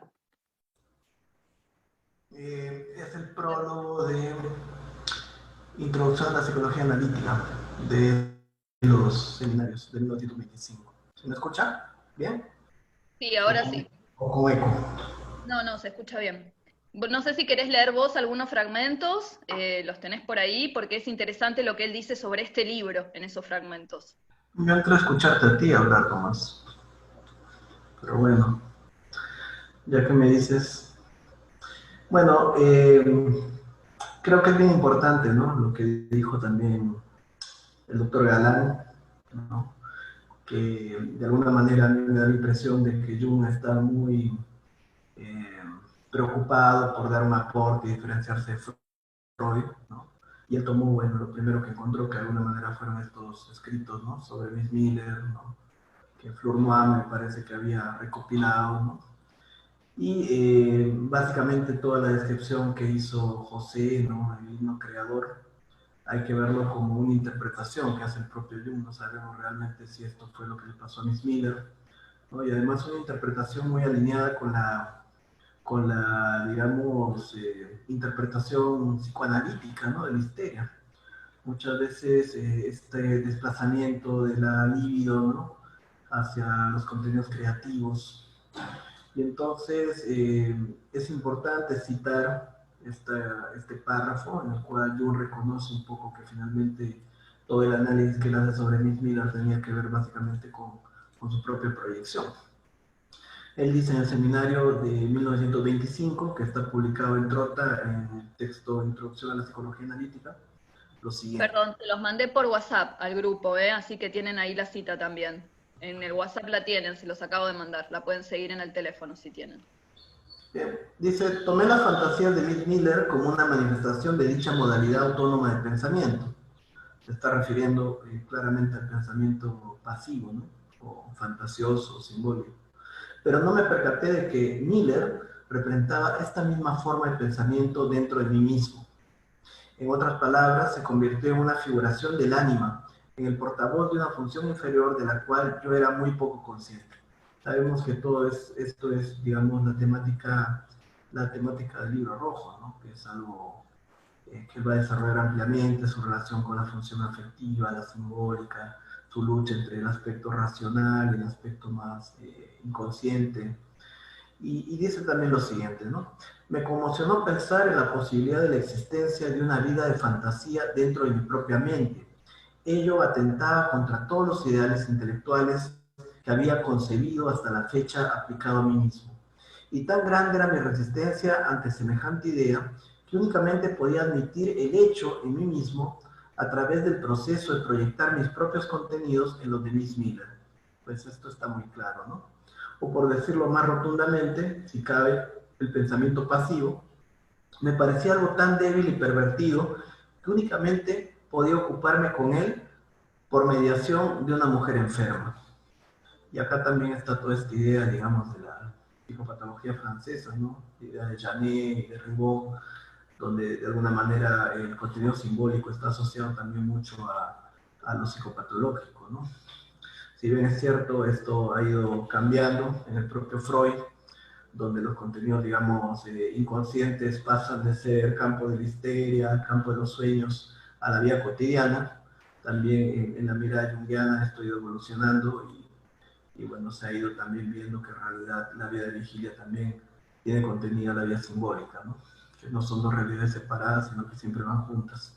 Sin embargo, desde esta posición dominante, ¿no?, del pensamiento más dirigido, más racional, el lugar que ha tenido la fantasía, los sueños, la intuición, los contenidos simbólicos siempre ha sido un lugar, digamos, reprimido, ¿no? Un lugar, digamos, de sospecha, o minimizado, ¿no?, como algo subjetivo, algo irreal, algo secundario a lo racional. Hablábamos en la mañana de este mito de Apolo y Eros, ¿no? Cuando Eros, bueno, no lo voy a contar nuevamente, pero básicamente cuando Eros le demuestra a Apolo, ¿no?, a través del amor, de haberlo herido, ¿no?, de amor por Dafne, de un amor no correspondido, que definitivamente las flechas de Eros son más potentes que las de Apolo. Por lo tanto, que la razón siempre sucumbe a lo inconsciente, a lo afectivo, ¿cierto? Entonces, digamos que el amor siempre es más potente que la razón. Esto lo dijo Pascal, y podemos deducir de ahí que el pensamiento pasivo tiene una fuerza avasalladora frente a la conciencia, ¿no? Y de alguna manera la fantasía del yo ha sido controlar y domar todas las fuerzas instintivas dentro de sí mismo, ¿no? Y de ahí también el afán del hombre de domar a los caballos, de los cuales va a hablar también en el libro Jung, ¿no? Este intento del hombre de dominar la naturaleza es también una proyección de su propio deseo de controlar lo inconsciente, lo cual es imposible. Entonces no podemos controlar las fuerzas inconscientes. Y entonces Jung deja claro que de alguna manera el caso de Miss Miller es una forma de engañarse a sí mismo sobre su propio proceso, ¿no?, de proyectar en el proceso de un paciente enfermo lo que en él estaba ocurriendo, ¿cierto? Y yo creo que esto le llegó claramente con el Libro Rojo, y fue tan claro que él lo ocultó durante muchos años, ¿no? Entonces dice, cuando una función es reprimida, bueno, desde acá, tuve que reconocer más adelante que Miss Miller estaba analizando mi propia función de fantasía. O sea, esto es curioso, ¿no? En realidad no era Jung el que analizaba a Miss Miller, sino que era a través de Miss Miller que él mismo se estaba analizando. Y entonces, la cual, dado que estaba tan reprimida en mí como la de ella, tenía cualidades semimórbidas. Cuando una función es reprimida de esa forma, queda contaminada por el material procedente del inconsciente colectivo. Así pues, en cierto sentido, Miss Miller vendría a ser una descripción de mi propio pensamiento adulterado, y por ello en este libro sale a la luz la cuestión acerca de la función inferior y el ánima. En la segunda parte del libro figura el himno de la creación, y esta es la expresión positiva del despliegue de la energía o del poder generador, la vía ascendente. La canción de la polilla constituye la vía descendente. Es la luz creada y que después, al crear, se dirige hacia su fin, en una especie de enantrodomía. En el primer caso se trata de un periodo de crecimiento de la juventud, de la luz y el verano. En la mariposa nocturna, la libido aparece quemando sus alas en la luz que había creado en el momento anterior. Procede a poner fin a su vida con el mismo impulso que la movió a nacer. El libro finaliza con esta dualidad del principio cósmico. Ello nos lleva a los pares de opuestos, es decir, al comienzo de los tipos, ¿no?, psicológicos. Entonces es interesante porque, si bien es cierto, hay muchas interpretaciones, a mí no me convence en definitiva la explicación del himno creador, ¿no? Como que, digamos, todo ese aspecto de referencia al ordenamiento del caos y de la creación y lo divino tiene que ver con una especie de sublimación o desplazamiento de un instinto sexual que ella no se animó a expresar. Me parece que es una interpretación todavía muy cargada de la lógica freudiana, ¿no?, con muchos rezagos, digamos, de la mirada freudiana, donde lo simbólico se reduce, digamos, y pierde riqueza. Entonces, también podríamos ver esta canción de la polilla como una anticipación del quiebre, ¿no?, de la crisis, de ese yo que se acerca a ese inconsciente luminoso, a ese sol y que queda fulminado, ¿no? Esta mirada, por ejemplo, también muy frecuente en la adicción, cuando un yo poco estructurado se acerca a una experiencia luminosa que puede ser muy devastadora, ¿no? Lo vemos, por ejemplo, en los mitos como los de Ícaro o Faitón, ¿no? Cuando el yo amplificado no puede lidiar con la carga luminosa y inconsciente. Y también este movimiento regresivo de la libido, cuando el yo no está pudiendo, digamos, enfrentar las situaciones de la vida, hace un movimiento regresivo en el cual va acercándose cada vez más a capas de carácter arquetípico. Entonces vemos al inicio del libro, cómo el libro comienza con situaciones de la vida exterior, ¿no? El viaje en el barco, el contacto con el marinero, la polilla que choca ¿no? en el vidrio, ¿no? Y después, digamos, la luz, ¿no? Va acercándose Miss Miller a contenido cada vez más arquetípico, ¿no? Con Chihuantopel y símbolos mucho más arcaicos, ¿no? Entonces, me parece que hay muchas interpretaciones, pero que toda interpretación habla más de quien interpreta que de la propia Miss Miller, ¿no? Y me parece que es un gran acto de honestidad que Jung haya reconocido esto, ¿no? Finalmente. Sí, totalmente. A mí me parece muy valiente de su parte haber reconocido que este texto en definitiva era una gran elaboración de ese momento que él estaba transitando, ¿no? Por ahí lo que podemos hacer, ya que anticipaste un poco, es hablar un poco ya de la canción de la polilla, así cerramos, como para los que por ahí no vieron de qué se trataba esto.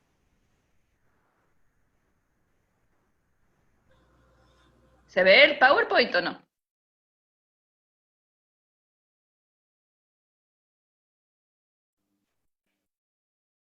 Mm, Sí, ahí se ve, ¿no? Ahí to- va.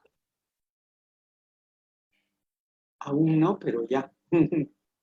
¿No? ¿Todavía no? Todavía no. Ahí va. Ahí Sí. va, ahí apareció. Muy bien. Bueno, vamos a ver de qué se trata este capítulo, ¿no? Bueno, nuevamente aparece un poema de Miss Miller, ¿no? Hay como un periodo de vacío o de silencio entre el himno creador y la canción de la polilla, en donde, bueno, Jung recaba un poco a ver qué estuvo pasando ahí en el medio, en ese intermexo, no encuentra demasiada cosa, pero después aparece este poema que escribe ella, que tiene que ver con una honda impresión que le causó la visión de una polilla siendo abrazada por la luz, ¿no? Y el poema dice así: te anhelé cuando por primera vez me arrastré a la conciencia, contigo siempre soñaba cuando yacía en la crisálida. A menudo miríadas de mi especie apagaron sus vidas, golpeándose contra alguna mortecina chispa que de ti arrebataron. Una hora más, y mi vida miserable habrá acabado, pero mi último esfuerzo, como mi primer deseo, lo será solo por aproximarse a tu gloria, pues habiendo conquistado un extasiado destello, moriré satisfecha, por haber contemplado una vez a su esplendor perfecto, la fuente de la belleza, de calor y de la vida. ¿No? Un poema muy extasiado, escribe, ¿no? Muy febril. Entonces Jung analiza un poco la situación psicológica de este momento, dice que no se sabe muy bien cuál era el estado de ánimo en el cual ella escribe este poema, salvo esa honda impresión que le causa la polilla, que no sucede nada importante entre el himno creador y este poema, que tiene un carácter muy melancólico el poema, ¿no? Como la polilla y el sol como dos elementos que nunca van a llegar a juntarse. Se pregunta si realmente la polilla debería llegar al sol, ¿no? O es un acto de autodestrucción, porque es morir abrazada, y que también aparece una gran melancolía por la conciencia, después de esa inmensidad del himno creador, la conciencia de la vida transitoria y efímera, ¿no? Que es un poco lo que aclaran lo que leyó Roberto recién como una especie de niantiodromía que se produce, ¿no? Entre aquel poema y este, ¿no? Por supuesto, Jung empieza con sus amplificaciones, de aquí para allá no para, amplifica con Fausto, ¿no? Y acá lo interesante, les recorté 3 o 4 cosas que él dice que después las va a sostener durante prácticamente toda su obra, digamos, estas ideas se van a sostener a lo largo de la obra junguiana, y están ya prefiguradas acá en este que es como un poco como el primer libro importante que él publica, que es esta idea del Fausto como un drama universal, en donde está la negación y la afirmación de la psique en Fausto, porque Fausto está como entre Sila y Caríbdice. Sila y Caríbdice es una escena de la Odisea, en donde Odiseo tiene que pasar entre dos monstruos marinos y se arma como un pasillo muy angosto donde ya no puede escapar. Es como una imagen, si bien la imagen de la crucifixión en la Odisea se trabaja más cuando él se ata al mástil, para mí realmente la crucifixión es entre Sila y Caríbdice, es el único lugar en donde él voluntariamente renuncia a algo, que es a su mejor hombre, y ese pasaje raspante entre este pasillo, entre estas dos grandes amenazas, es un acto de gran, como ahí ocurre realmente para mí el asesinato del exceso heroico, ¿no? Entonces dice que Fausto es salvador y asesino a la vez por su historia con Margarita, y esta negación y afirmación de la psique es una de las grandes definiciones que Jung da de la neurosis, como una guerra civil, la tendencia interna, por un lado, a buscar la totalidad, y la tendencia también a negar esa totalidad, ¿no? Entonces ya está en germen acá esta idea, que después él la va a sostener a lo largo de su obra. Entonces lo que él va a decir va a ser como una contraposición entre lo que ocurre con el himno al creador y lo que ocurre con la canción de la polilla. Él va a decir que en el himno al creador hay un intento inconsciente de solucionar conflictos a través de una actitud religiosa positiva, este gran padre creador que aparece en ese himno, ¿no? Del mismo modo, como emulando también un poco la filogenia de la especie, en donde los conflictos del pasado hemos tratado de resolverlos desde un punto de vista religioso, y vemos cómo ese intento de algún modo ha fracasado, ¿no? Y lo que él va a decir es que en la canción de la polilla ella hace un segundo intento de darle como solución a sus conflictos, a sus complejos, pero desde una mirada más mundana, ¿no? En donde ella va a intentar acceder a ese numen una sola vez para luego morir, va a mirar el más allá, pero desde el más allá, y es esta idea de esta polilla que revolotea, pero que es consciente de su finitud y de sus limitaciones, que se abraza, ¿no? Entonces hay un intento ahí que es distinto, ¿no? El acercamiento a lo divino está siendo distinto. Entonces ella va a contar también, Miss Miller, él va a ir como tirando pinceladas de lo que Miss Miller va diciendo, y ella lo que va a decir es que la misma aspiración apasionada de la polilla por el sol la tiene el hombre por Dios. Entonces como si el poema trabajara toda una idea de una gran añoranza de esa fusión con lo divino, ¿no? Un contenido muy intenso, dice, que tiene el poema, una honda impresión en Miss Miller, esa apasionada nostalgia de la polilla por la luz que equipara a esa enorme nostalgia de los humanos por ese estado de fusión con lo divino, ¿no? Y él va a decir que esa polilla es Miss Miller, ¿no? Que ella está trabajando su nostalgia de Dios. Y que también tiene que ver con un gran contacto con el Eros, en donde lo que aparece es una gran divinización del amor, y ahí vuelve a aparecer, él lo retoma como esta gran impresión que le causó ese oficial, y que ella está elaborando toda esta cuestión erótica movida desde ahí, y después lo que va a terminar diciendo es que en sus imaginerías ella reemplaza a ese oficial con un héroe solar, ¿no? Por eso el sol, y ella la polilla que se quiere acercar y que quiere morir apasionadamente, en contacto con esta pulsión erótica, ¿no? Otro dato interesante que me parece que es un anticipo que él hace de lo que después va a ocurrir también en el tomo 6 y que se va a desplegar en tipos psicológicos, que es un anticipo de la idea de la ecuación personal, ¿no? Él lo que va a decir es que si dos hacen la misma cosa, ya no es la misma cosa, ¿no? Esto lo va a decir en el parágrafo 125, y ya está anticipando esta idea de que todos miramos la vida desde una ecuación personal, y que toda obra también es una especie de confesión de nuestra ecuación personal, ¿no? Él va a proponer una manera de apropiarse de la propia ecuación personal y de blanquearla, que va a ser a través de las tipologías, ¿no? Entonces él va a decir que el cómo es más importante que el qué, es decir, que la forma de ver, el cómo, desde dónde veo, va a ser más importante que lo que estoy viendo en sí, que los valores provienen en primera medida de nuestras reacciones subjetivas, y que hacia afuera tiene importancia la característica del objeto que se anhela, pero hacia adentro lo que importa es la característica del proceso de anhelar. Ahí está también anticipando un poco los procesos de introversión y extroversión, ¿no? Entonces acá también volvemos a ver eso, la prefiguración de los conceptos que él después va a sostener, ¿no? Como si toda esta obra fuese en realidad un planeamiento de la estructura que él después va a desarrollar. Y él va a decir que los complejos que están en juego acá, en esta parte en donde Miss Miller trabaja esta honda impresión de la polilla abrazándose por el sol, es el desplazamiento del Eros a Dios, una vivencia divina del Eros, ¿no? Dice que la tonalidad emocional es lo verdaderamente característico del complejo, que es eso lo que delata, la tonalidad emocional es casi lo más importante del complejo, expresiones de energía psíquica que se manifiesta en forma de libido. Recordemos que acá es eso lo que él está trabajando, se está diferenciando en su concepto de libido de Freud. Adoración a Dios o al sol o al fuego, dice que es una forma de adorar a la intensidad, a la fuerza, ¿no? La libido crea la imagen de Dios utilizando un modelo arquetípico. De este modo el sujeto rinde honores a la fuerza arquetípica que reside en él. Llevar dentro de sí libido es llevar dentro nuestro a Dios, ¿no? Entonces ahí, bueno, ya empieza como a despegarse de esta idea de la libido como una fuerza pulsional sexual, ¿no? Bueno, le está elevando como a un lugar completamente diferente.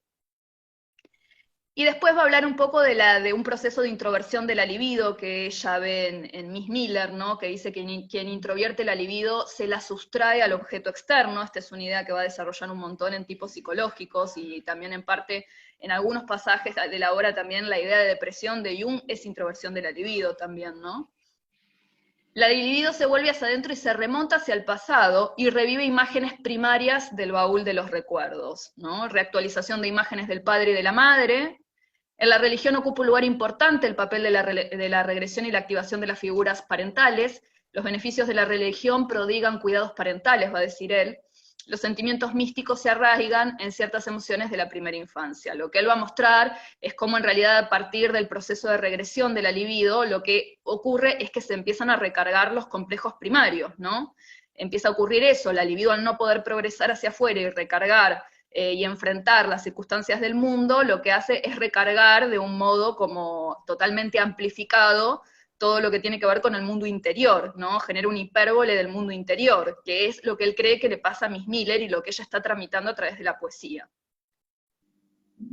Entonces va a hablar también de la regresión religiosa, ¿no? que la religión también propone un proceso de regresión de la libido, en donde lo que se hace es valerse de un imago parental y convertirla en fuego, ¿no? Este Dios Padre es un imago parental que se convierte en un símbolo, que puede estar representado en el sol, en el fuego, en la energía, en Dios, ¿no? Entonces él acá también va a dar una prefiguración de algo que va a trabajar un montón después, que es esta idea de la tensión que existe psíquica y colectivamente entre el monoteísmo y el politeísmo, ¿no? Entonces dice que dentro de las religiones monoteístas que imponen la idea de unidad, yace la irreprimible multiplicidad. Esta es una idea que él también va a desarrollar un montón, la tensión que hay entre el monoteísmo cristiano, judeocristiano, y la polaridad del contrasentido inconsciente que queda reprimido, que es el politeísmo, ¿no? Y cómo también el mito cristiano en sí está fundado y tiene un montón de matices mitraicos, que bueno, es una religión pagana, que yace, digamos, en ese corazón, ¿no? Entonces va a decir que monoteísmo y politeísmo coexisten en una lucha constante, un dios con muchos atributos, o muchos dioses con un atributo arquetípico, ¿no? Esto es un poco lo que Pedraza va a trabajar como ansiedad cultural, la tensión por la que todos estamos atravesados al formar parte de una cultura monoteísta que reprime el alma pagana, y que Freud también trabaja un poco en el malestar en la cultura. Y va a dar algunos símbolos propios de la libido, él está persiguiendo un poco esto, está desarmando esta idea del destino sexual y está abriendo lugares, ¿no? Entonces dice que hay símbolos de la libido que tienen que ver con el fuego, con la llama, con la serpiente, ¿no? Con la serpiente Jung se toma todo un trabajo de ampliar el símbolo, trata de sacarlo de ese lugar exclusivamente sexual y fálico, ¿no? Y trata también de llevarla como símbolo solar, que es algo que ocurre en Egipto, ¿no? Como símbolo general de la libido, lo toma, bueno, la kundalini enroscada en la base de la columna, el principio causativo de la libido, va a decir que la serpiente es un principio causativo de la libido, esta cosa de que aparece la serpiente y tienta, ¿no? Aparece la serpiente y la tienta a Eva, ¿no? Bueno, la serpiente aparece en un montón de lugares representando esa voz de la tentación que atrae hacia lo inconsciente, ¿no?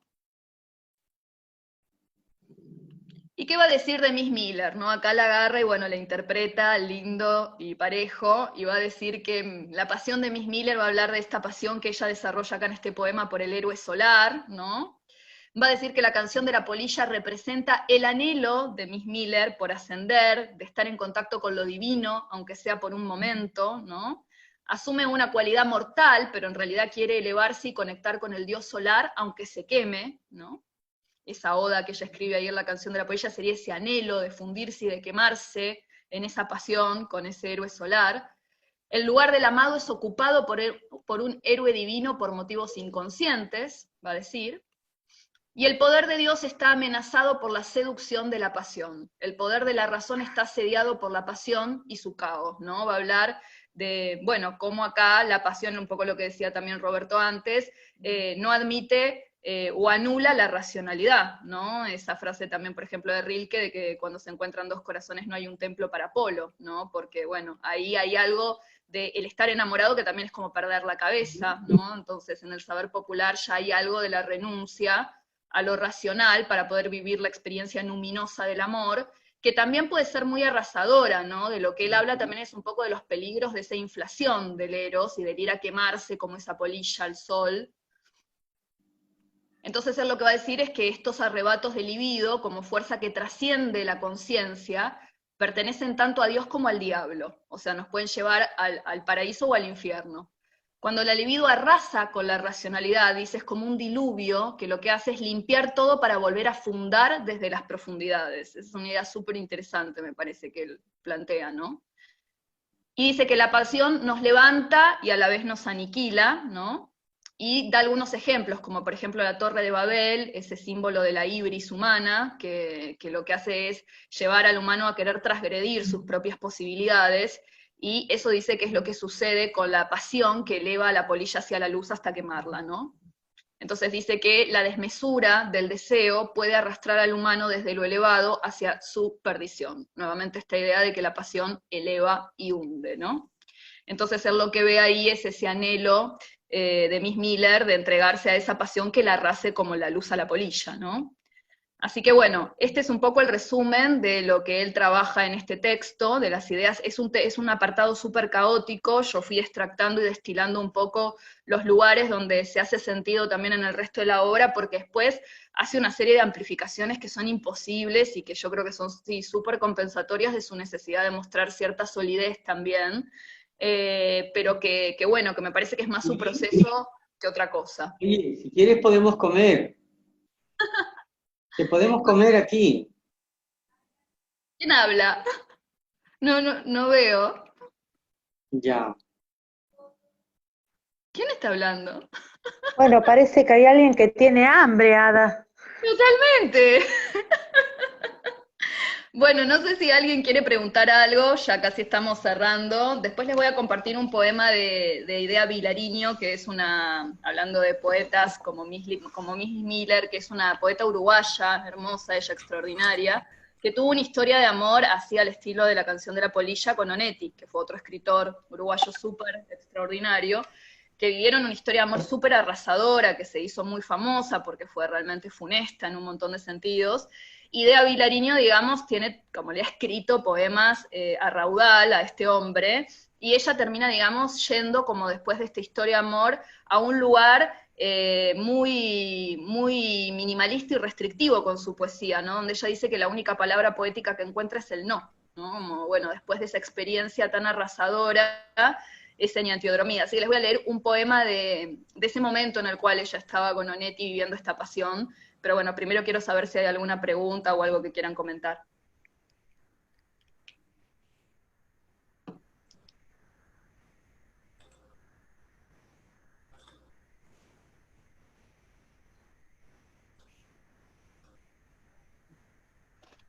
¿No? ¿No hay nada que quieran decir?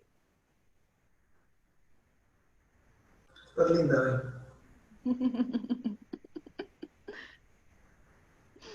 Bueno, voy a leerles el poema No, entonces. muy, muy clara, Ada, estuviste bárbara, realmente con tu punteo pudiste resumir lo de la mañana y lo redondeaste muy bien lo que dijo nuestro compañero antes, Ada, bárbaro. Mirá Bueno, las horas que estoy despierta por escucharte ahorita. gracias. Gracias Gracias. por haberse quedado hasta tan tarde. Les comparto el poema para que se vayan a dormir. Una pregunta. Sí, ¿Cómo, claro. Dale. cómo, cómo entiendes tú todas esas fantasías, pero desde el punto de vista de Jung, de lo que Jung estaba viviendo? No, para mí claramente él está tratando también de compensarse. No sé si ese históricamente ya es el momento en el que ya había aparecido Sabina Spielrein y él estaba como con toda esa historia, ¿no? Como también, bueno, él estaba bastante arrasado también por ese sol, ¿no? Yo creo que es tal cual, él lo confiesa en lo que vos leíste, él está elaborando sus propias cuestiones a través de esto. ¿Vos pensás alguna otra cosa más que quieras agregar? No, creo que claramente él tenía un problema muy importante con lo femenino, ¿no? Jung tenía un tema muy fuerte con lo femenino, ¿no? Y creo que no es casual que él haya buscado una paciente mujer para poder hacer este análisis, que tiene que ver mucho con su propio proceso en relación a lo femenino, al ánima, ¿no? Ujú, ujú. Sí, el sentirse identificado con una voz femenina, ¿no? Sí, y digamos todo este proceso también, ¿no? Que tiene que ver con el amor, con la propia limitación de él con respecto al impulso erótico, ¿no? Sabemos bien que él de alguna manera también está con ese dilema, ¿no? Con Sabina, después con Tony. Y creo que en realidad no sé cuál habrá sido la impresión de Freud cuando leyó este texto. Creo que se mezcla mucho el contenido personal con el contenido, digamos, intelectual, ¿no? O clínico. Entonces, bueno, es parte de lo que se produjo, pero también eso no se puede separar, ¿no? No se pueden separar los contenidos que el propio Jung proyectó en este libro, aunque como tú dices, hay gérmenes de cosas muy valiosas que después se van a desarrollar, como digamos el movimiento progresivo, regresivo de alivio, los dos tipos de pensamiento. Entonces esto es así, ¿no? Sí, sí, totalmente. A mí me parece que es un libro muy intenso porque es un momento muy crítico de él y que hay muchos procesos superpuestos. Está su necesidad de diferenciarse de Freud, la elaboración personal de también su propio mundo de fantasías para tratar de generarle como alguna especie de contenedor, ¿no? De vaso hermético para evitar el desborde. Entonces, bueno, me parece que ahí ese refugio en la poesía también tiene que ver con eso. Entonces son tantos procesos superpuestos que el libro termina siendo de una intensidad muy grande, es realmente como la polilla con la luz, ¿no? Y bueno, ese es un poco lo que creo que está en juego. Así que es interesante también igual compartirlo porque de verdad hay algo muy genuino y es muy interesante ver cómo él sigue después pensando las cosas que propone acá, no es que está diciendo cualquier cosa, ¿no? Una, es como una especie de, digamos, aglomeración de muchas ideas, ¿no? Que se están germinando. Entonces, la segunda parte yo creo que es más clara, ¿no? Como por ejemplo el proceso de la lucha con la madre, el proceso de diferenciación, el sacrificio. Creo que la segunda parte del libro es mucho más clara en eso, ¿no? Es real, sí, se ordena más, sí, sí, puede hacer mejores amplificaciones. En la primera parte está como más caótico, sí, total.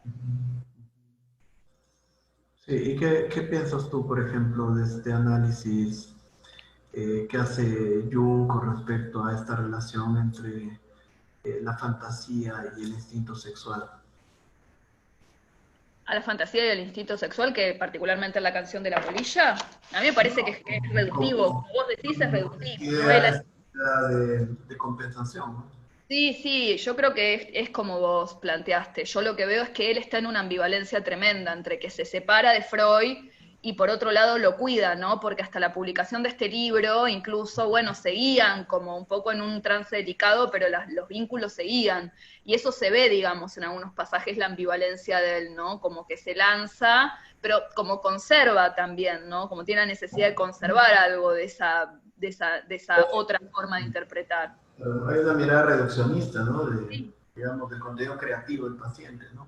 Sí, suelta, pero no tanto, suelta, pero hasta ahí como que se lo ve como haciendo como un movimiento de avance y retroceso, que bueno, está elaborando su propio proceso, un libro con el que él siempre tuvo mucho conflicto, que nunca le gustó del todo cómo quedó, que lo revisó un montón de veces, ¿no? Entonces, bueno, es la asistencia a los cimientos, ¿no?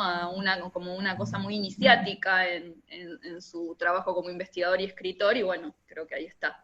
Y a mí me parece que hay mucho de eso, ¿no? Incluso desde las investigaciones experimentales hay mucho reduccionismo, ¿no? En los libros iniciales de Jung. Por ejemplo, reducir los actos creativos o fenómenos espirituales paranormales a un exceso de energía psíquica libidinales. Me parece una contradicción, ¿no? Con el propio enfoque. Pero digamos, es parte, supongo, de un proceso natural de evolución del pensamiento, ¿no? De Jung. Sí, también hay una contradicción muy grande que después él va a también reñirse con Freud, porque por ejemplo se reñía como cuando Freud interpretaba la vida y la psiquis de Leonardo a partir de su obra, ¿no? Por ejemplo, él tiene como toda una disputa donde dice, esto no sé, en Formaciones del Inconsciente, donde habla del capítulo sobre poesía, se pelea con esa idea y dice es imposible interpretar la psique de un autor a partir de su obra, porque la obra viene de un lugar que también tiene un basamento arquetípico y que es visionario, ¿no? Y esto es lo que él hace acá. este texto, digamos, cae preso de eso mismo que después él va a denunciar, ¿no? Que a partir de la producción literaria de un artista como es Miss Miller, se puedan sacar, si bien hay asociaciones, porque también es un diario, ¿no? Que se puedan sacar conclusiones diagnósticas de la clase que él sacó, ¿no? Además, él dice también que para los artistas el análisis es veneno, ¿no? Que de alguna manera, claro, el artista se resiste a este proceso analítico, ¿no? Y tú como escritora, como artista también, ¿qué piensas de este tipo de reduccionismos? No, a mí me parece que es una cosa como bien...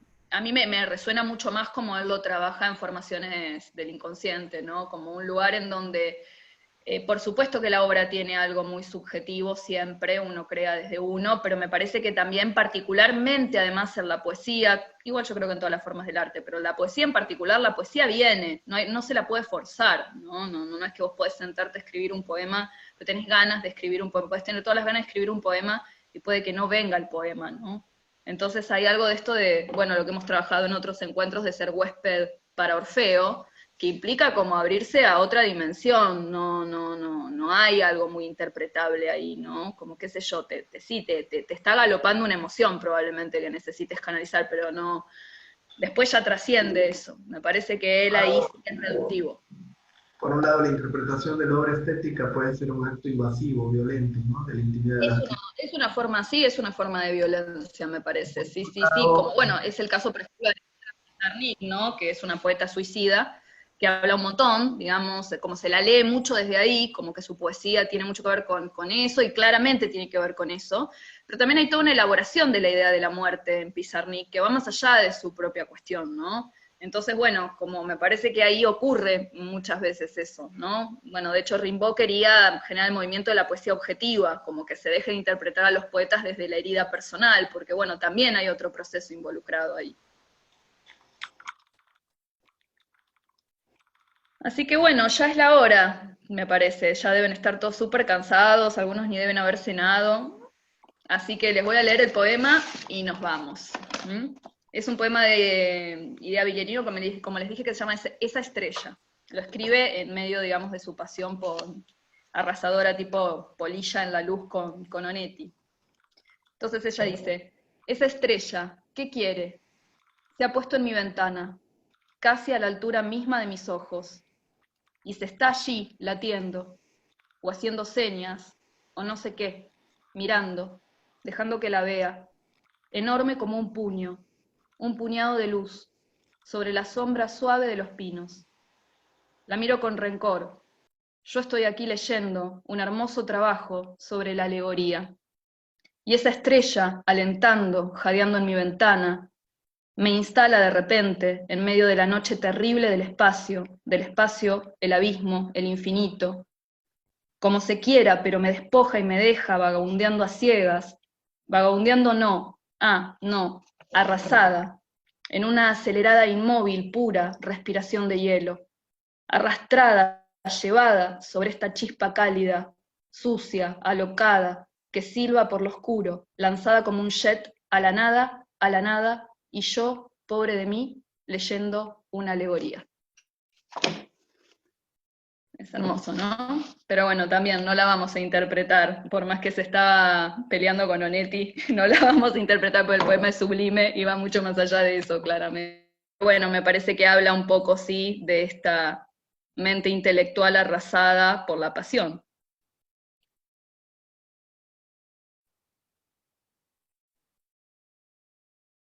Así que bueno, nada, si no tienen más nada para comentar, vamos cerrando.